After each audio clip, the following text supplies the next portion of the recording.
नमस्कार मित्रांनो.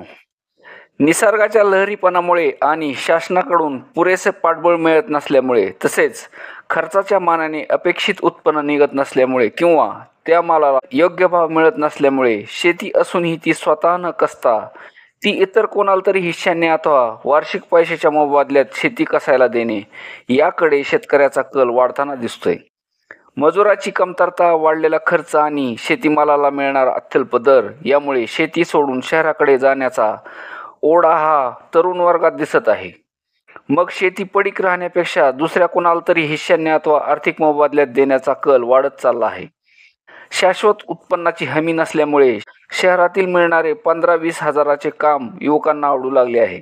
कारण निदान जीवन जगण्यासाठी महिन्याला पगार तरी मिळेल या अपेक्षेने राज्यातील युवक शहराकडे जाऊ लागले आहेत.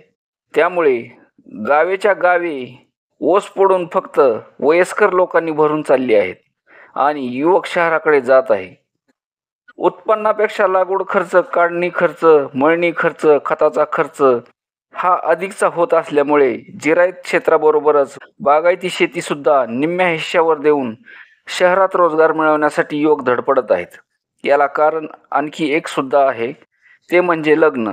शाश्वत रोजगार असेल तर मुलगी द्यायला काही हरकत नाही असा समाजात समज निर्माण झाला आहे. त्यामुळे युवक सध्या ग्रामीण भागात थांबायला तयारच नाहीत.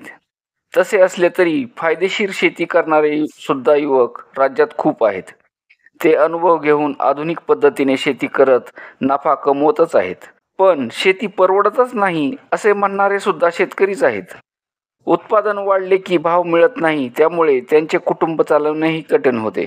त्यामुळे रोख स्वरूपात मिळणाऱ्या मासिक कामाला जास्त पसंती दिली जात आहे. पिढ्यानपिढ्या शेती करणारी कुटुंबेही आता नवीन संधी शोधताना दिसत आहेत.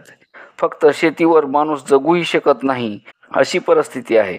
त्याला जोडधंदा केला तर त्याला भाव शासन देत नाही.